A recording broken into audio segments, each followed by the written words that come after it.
family means everything to Jesus, and we want it to also mean everything to you. Hey guys, this is Theo with A Place for Family podcast, where we discuss any and all things family. And today I have the privilege of being with one of my most favorite people in the entire world, Mr. Scott Volk. He is my rabbi. He is my friend, my mentor. And today I can't wait for you guys who don't know him. Everybody should know him. The opportunity to get to know him. I wish his family was here. I wish my family was here. We could do this all together. That'd be so cool. But right now it's just the two of us. That'd be so cool. And just before we move forward in the opportunity, just getting to know Scott, I just want to say thank you for who you've been to Rachel and I. Many of you know the season where we tucked away in North Carolina and where we obviously enjoyed all that God did. But there are real moments when you're in a season of uncertainty and you don't know exactly what God is doing, where God sends people to you, and it adds a sense of refreshment, encouragement, and all the things that are necessary to persevere within the season that we were in. So as much as God did incredible things in that year and a half, 2 years of being tucked away, one of the treasures that we walked away with was a relationship with you and your family. And you have been a consistent friend. You've been there for us. You've been there for me. You always pick up a call no matter where you're at in the world. And I sincerely appreciate you and honor you and love you very much. So thank you. You know what's so cool, bud? And I appreciate those words. And it really means a lot to me. But I'll never forget the first coffee we had together in North Carolina. Before you moved up there, I think we had a breakfast together in Orlando. That was... You know, and I bumped into you at a conference, and we knew each other a little bit. I think that was 2015. Yeah. And then when we had coffee together, I was just reaching out because I knew you were in town. But before I reached out, my wife and I were just talking because there were a couple things that I wanted to do myself that year for me, and I felt like I needed to get a couple things done in my spiritual life. And then I wrote just a couple of personal things down. One, get physically in shape. And two, and I've never even written anything like this down, to get better at golf. Now, I know that sounds stupid. And you've done both. Well, because you look amazing. I tried both, thank you. But we get together and we have a great time together. And at the end of the conversation, you said something like, hey, do you ever golf? And I was too embarrassed to say I do, because at some point in my life, I actually was fairly proficient for me. And I said something like, I used to golf, but I'm not doing it anymore. But here's the cool thing. You said, do you have any idea, that I golf? And it was just such a cool thing for me, bro, because golf's not the most important thing in either of our lives. But here I was just reaching out, not looking for anything in return. And here I get like not only a great friend, but a golfing buddy shortly after I tell my wife that I want to get a little bit more proficient in golf. It's just a picture to me of really how God guides kingdom relationships. Golf, there's nothing eternal about golf, but God sees our hearts. Oh, yeah. So as, and it was no sacrifice for me to reach out to you and grab coffee together, but in the midst of that, a relationship was built, and God really, he answered one of the desires of my hearts. And I think, bro, that when kingdom people give their lives to the Lord, he cares about our spirits, and he even cares about our natural desires. So, he answered my desire, but and you got better at golf. No, you got better. Only when you were with me. We did. Only when you're with me. We won't share a swing thought here. We'll share the swing thought. But the swing thought helped. Yes. No, and now I have the joy of being able to play with your son when he's not traveling the world. So great. And while we're on that topic, share a little bit about you, your family, your kids, what they're doing, all that. One of my greatest joys is my family. Like if you could do anything right now, what would it be? It would be to get all my kids and grandkids together in just a place and just hang out with them. They're the joy of my life. My wife and I got married in 1988. We had 4 kids, like off right out of the cuff. and 4 kids in less than 6 years. So it was really, really crazy. And then when we were 44 years old, Yes. the Lord surprised us with our 5th child, which was a little bit of a curveball from heaven. I know that curveball. Yeah. And that curveball ended up being the greatest joy of all of our lives. So we have 5 kids, 34, 33, 31, 29, and 14. Wow. And my oldest, Elisa, is married. She's got 3 kids. Then the next one is John. He's single. He lives here in Nashville with his sister, Emily. Should we put up a picture on the thing? Oh, my gosh. Yeah, single. Single. Put his bio up? Yeah. And then I've got Joe, who's right between John and Em. And then I've got Liv. And I feel like when I look at my kids, I see God's smile and God's favor on them. That's like, as a dad, seeing my kids with God's favor is the most fulfilling thing. I'm reminded of the Lord speaking down from heaven, this is my beloved son in whom I'm well pleased. It's like Jesus had his Father's favor on him really before he did anything like magnanimous. He was 30 and he was learning obedience as a man. And God thunders from heaven, I'm pleased with you. He wasn't pleased because he raised the dead. He wasn't pleased because he healed the blind or cleansed the leper. He was pleased because Jesus was his son. Not what he did, but who he was. Can I ask you where that perspective came from? Because typically in the generation prior to us, I know my grandparents, a lot of pleasure that was attached to an individual had everything to do with what he or she did. Yeah. So they worked hard. They really just worked all day. And I know many people in my family never even heard that I'm proud of you and or I love you. And people were working their entire life to get that. Some of my family members got that. Other family members never even got that. Wow. Where did you get that from to where you, obviously the Lord, but were you raised with that perspective? So it's interesting. My mom and dad are both Jews, Jewish believers in Jesus. Over COVID, I did my DNA test. I did mine too. You did? Yeah. Mine came back 100% Jew.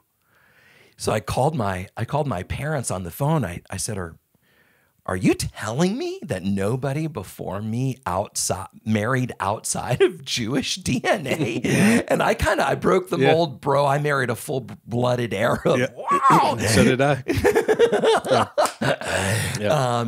So here, my kids have a little bit of Isaac and a little bit of Ishmael in them, which is really kind of an amazing thing.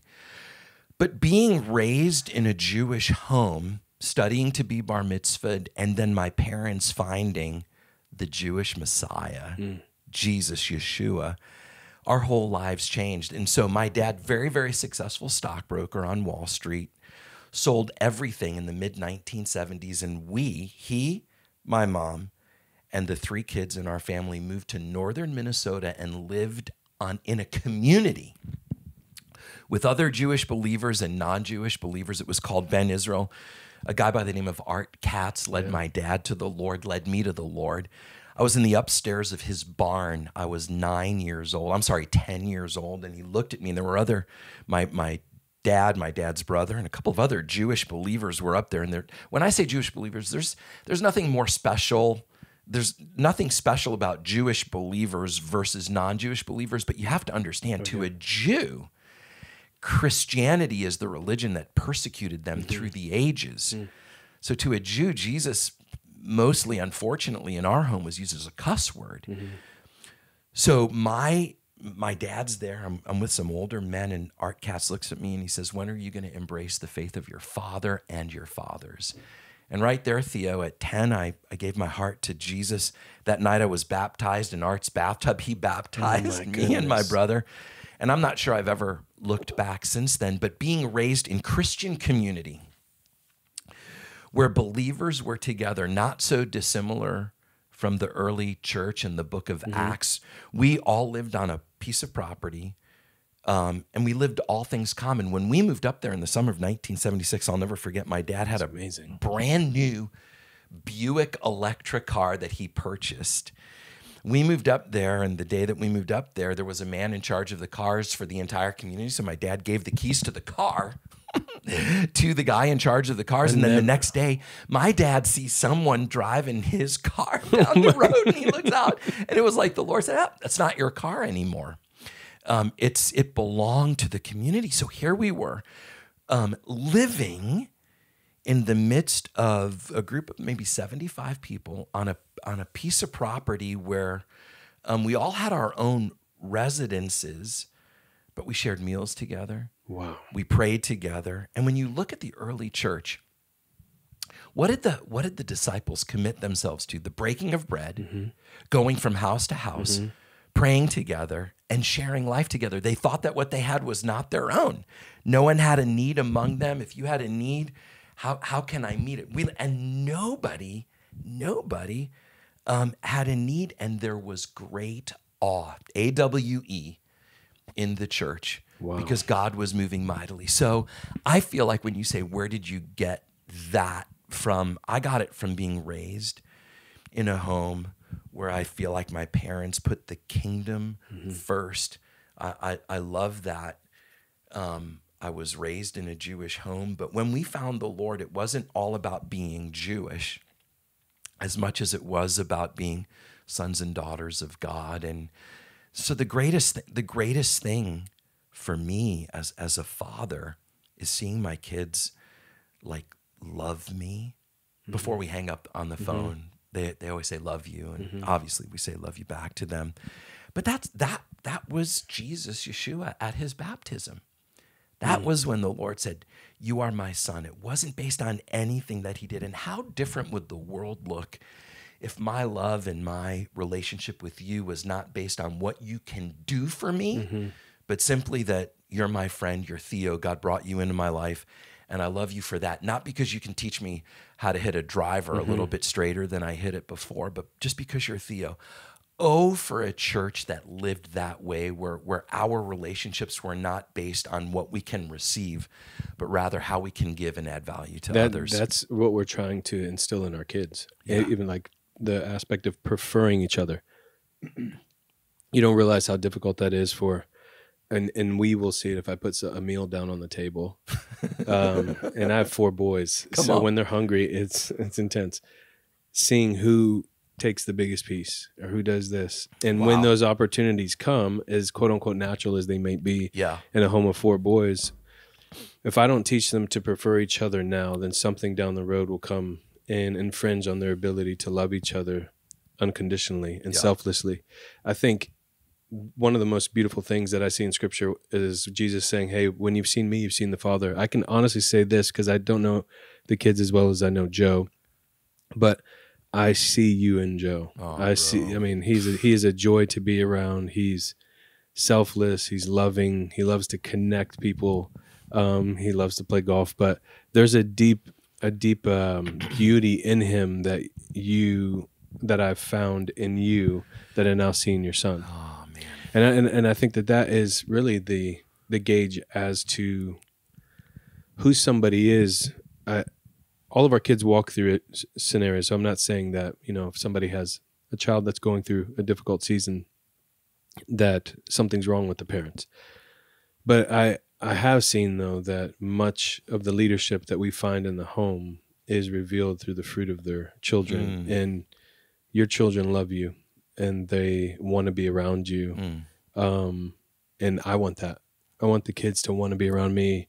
I want them to want to spend time with me. I see that in your kids, and I admire that. And I think that that's one of the beauties that we have, and the privileges that I have of being able to be close to you, is being able to pick up those things, your intentionality to pick up a phone, making sure that they know that you're always available. Little things like that, no matter how busy you are, you're always going to make yourself available to your children.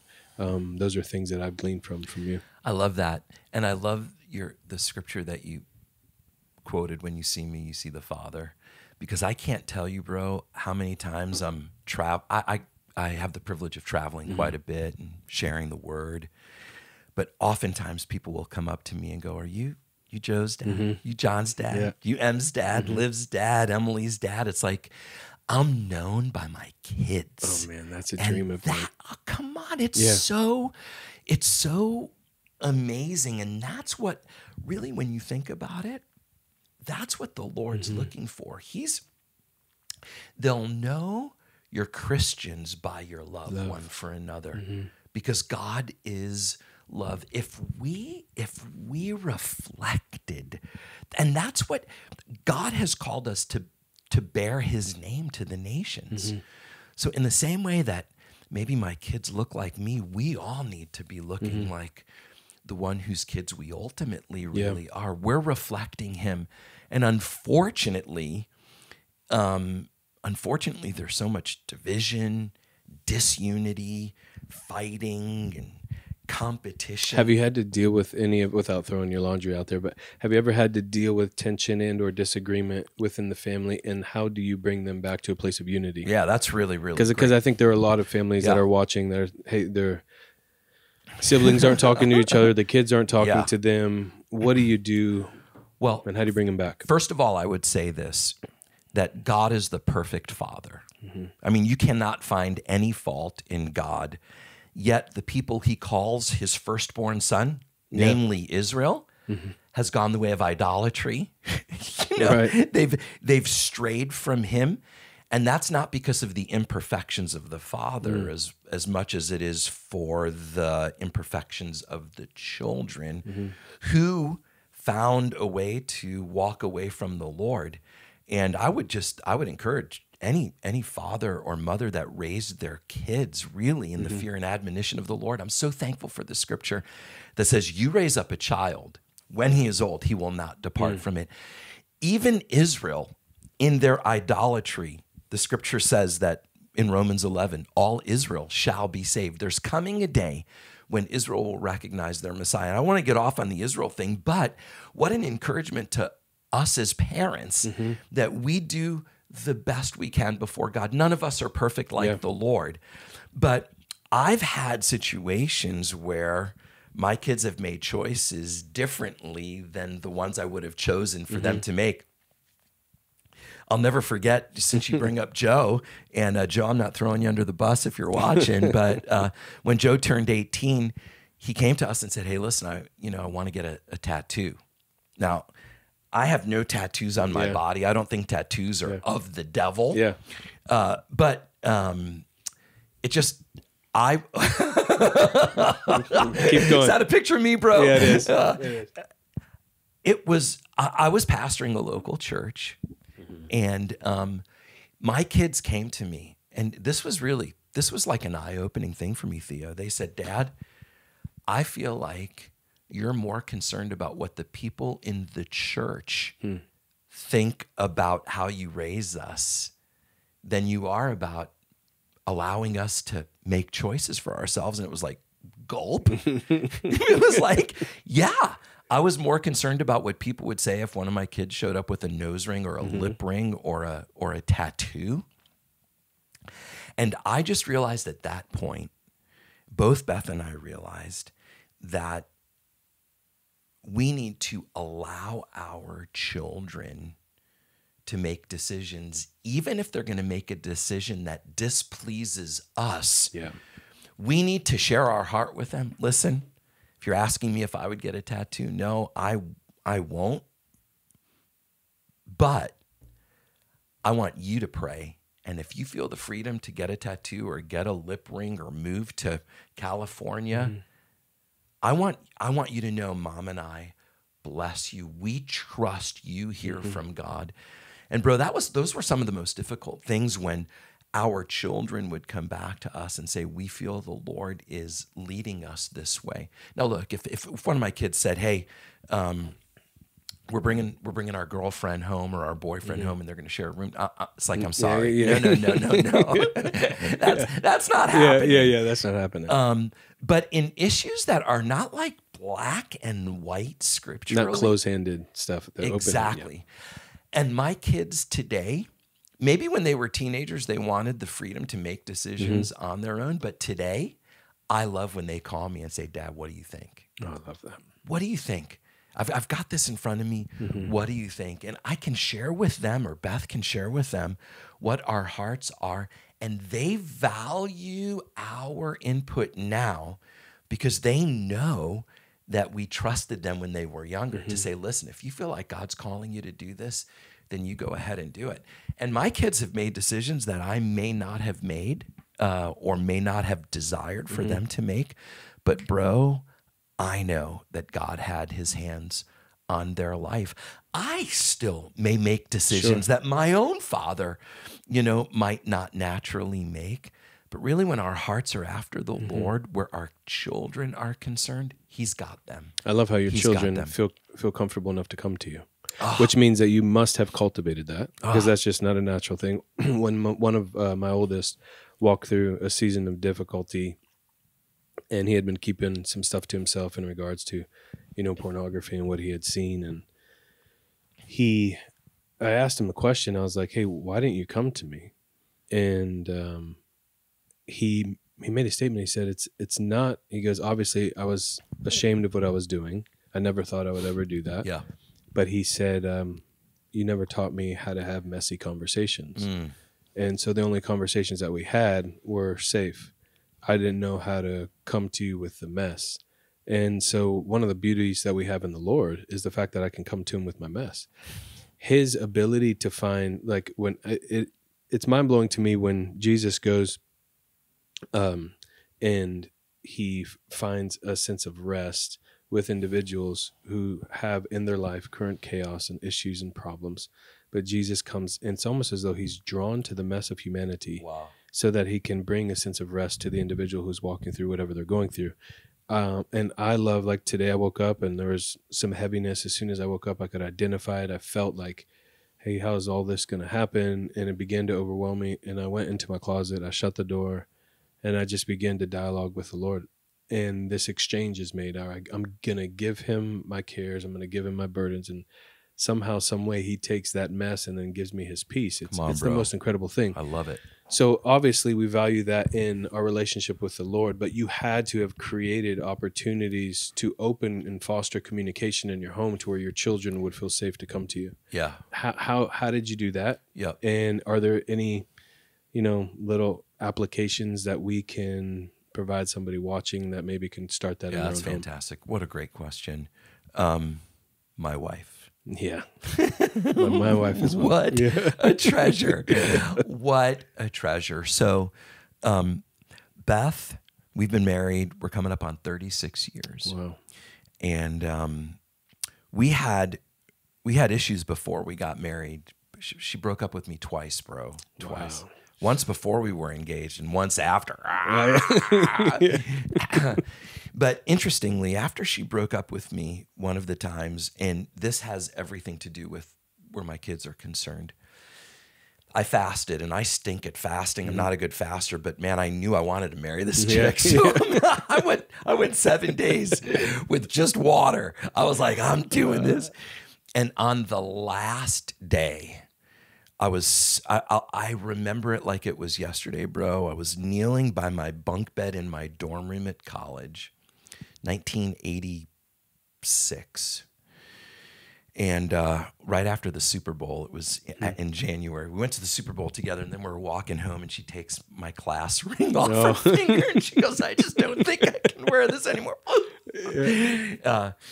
Fasted for a week. I was kneeling by my bed, and I said, Lord, I need a word from you. And I've done this one time in my life, and this was the time I did it. I closed my eyes. I had my New American Standard Bible, and I just closed my eyes, and I opened it up, and I did this. And this was the verse it was Psalm 46:10. And in the New American Standard, it says, cease striving and know that I am God. King James, I think, is be still and know. Mm-hmm. But in the New American Standard, there was an asterisk next to cease striving. And here's what it said. On the side, it said, let go, relax, and know that I am God. And in that moment, Theo, I knew for me in my relationship with Beth, and then ultimately in my relationship with my kids as well, I need to take my hand off the steering wheel. And I saw cease striving then became cease driving. Wow, yeah. Yeah. I knew that I needed to let go of that steering wheel, get into the passenger seat, and let the Lord drive. My relationship with Beth, our family, our life, we really needed him to be in the driver's seat. So when it came time then, and the Lord gave me Beth, Yeah. when I let go. Was it after the 7 days, like immediate? No, it wasn't immediate. So what caused you to stop 7? Why wasn't she worth 21 or 40? Because I was hungry, bro, and Domino's Pizza was calling my name. I think you're worth a 40-day liquid. And in fact, he should do that now. Maybe for your next wedding. Oh my gosh. I remember, dude, that night I called up Domino's Pizza. They delivered a large pepperoni dangerous. pizza. You can get sick like that. I did get sick. Oh, yeah. I did get sick. That was in January. February 14th was Valentine's Day, and she came over to my dorm room, and we reunited. And but I realized something in that moment. As long as I was driving, I couldn't know God as God. As long as I had my hand on the steering wheel, as long as I was in control and I was unwilling to let go, then everything was about me and me getting to my destination. As soon as I realized in my relationship with Beth, let go, relax, we won't know God as God until we get ourselves into the passenger seat and let him drive. It goes for me. It goes for every single one of us. Be still and know that I am God. So if we take the inverse, don't be still, we'll never know God as God. Wow. Don't let go, don't relax, we'll never see God as God. So as my kids were growing up, there were a couple of things that I really felt like the Lord wanted me to focus in on. For one of my children, I realized that my only communication with them was correcting them. Mm-hmm. No, I've been there. no. Stop. And I felt like the Lord said, listen, you need to start affirming your children. Not stop correcting them, but start affirming the good things that they're doing. And I saw something, bro. As soon as I started praising and affirming the good things, the bad behavior actually started waning. Because he was or she was finding, whoops, that child, my offspring, that offspring, I saw how they responded to the affirmation of their father. Yeah. And that changed everything. So I believe that that's one of the things that really turned my children's heart towards me and towards Beth, is when we really started focusing on those areas that we could affirm. Yeah. It didn't cause us to stop correcting. We're there to correct. But when I saw how they reacted to affirmation and praise, everything changed. Which actually goes back to the verse that you were talking about in the beginning, when God's affirming the son before he does anything. Yeah. We've said this before on a couple podcasts that I fully believe you don't have the right to correct unless you know how to affirm. Wow. Because if all you do is correct, and there is no, you got to think there's correction, rebuke, and exhortation. Yeah. The aspect of exhortation is just as important, even though we are corrected because we're loved by the Lord. The fact is, the affirmation is the thing that opens us up to the Lord, that allows us to be corrected. So good. I want to be corrected by him because I know he loves me. Yes. And if maybe your children don't receive correction as well as you would like them to receive that correction, the first place we look is ourselves. We have to look at ourselves as a mother and a father, a husband and a wife. Yeah. We are leading our home. If there's a deficiency in the house that's surfacing, don't be too prideful to look at yourself first. We've had to do that first. My wife is the one who actually will cause me. I'd be like, hey, why is he acting like this? And it'd be like, have you ever looked at yourself? And I was like, man, that's pretty. She's Middle Eastern, so she has no filter either. But she's made me better as well. But in that thing, my children now realize that correction is an expression of love. Yeah. But I've had to make sure, and the truth is, there are so many great things about our kids. Yes. Where we could spend the majority of our time affirming them as opposed to correcting them. But the correction that is typically needed seems to take the forefront. It's highlighted, and we disregard certain things that happen on a daily basis as being normal. Yeah. But the fact is that when your children are reflecting who God is, that's not normal in the current world we're in. Even though it's the right thing to do, it still needs to be applauded when it's being done. Yeah, I love it. Yeah.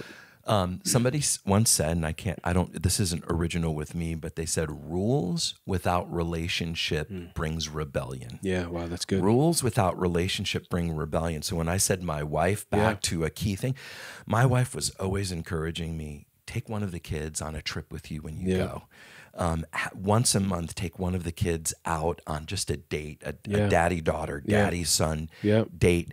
Because when you build that relationship and they know you love them, that those he loves, he corrects. I mean, that's part of love. But when that love is not established, it really does breed destructive. Rebellion. It is destructive. Yeah, absolutely. It is destructive. We see it in churches. We see it in families. We see it everywhere. Yeah. Well, so we got 2 more episodes after this, and the next episode I'm going to fire some questions at him.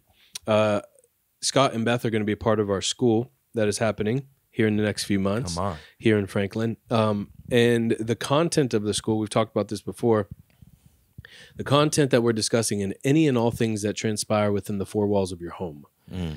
What we want to provide you with, for those of you who are attending online or in person, we want to provide people with the ability to receive the things we wish someone would have given us when we were studying the scriptures, seminary, whatever it might be. The fact is that many of us are being groomed to be great outside the 4 walls of our house. You go to college, it's not how to be great on the inside, it's how to be great on the outside. And unfortunately, that outside-in perspective, there's no longevity there. With that being said, this next episode that we have with Scott, I'm going to be asking him some questions in regards to what do you wish someone would have told you walking into your relationship with your wife, walking into the world of becoming a father, and one who has been called to ministry. How do you do what you do, and how do you do it from a healthy place, and what do you wish you would have known in the infancy stages? Those are the things we're going to be discussing on our next episode. So please make sure, if you have not liked, subscribed, and or followed the ministry, please make sure to do that. You can get more information on what we're doing at aplaceforfamily.co. And remember, if you haven't supported, you want to support, there's opportunities there. And please make sure to visit Scott's ministry as well. Scott and his family are doing incredible things. They're doing things in Israel. Not only are they an amazing family, but they also have an incredible ministry. Their information will be here on the screen below. So please make sure to reach out to them. If you have any questions in regards to how you can have Scott come to your church, minister, he has books, resources, he does this, and they do it at such a high level. There isn't a better family out there and or ministry than this man sitting next to me. He's incredible. So remember, follow, like, subscribe, and we'll be in touch. Thank you guys for taking the time to check out this podcast. We will see you next time. Love y'all. Bye-bye.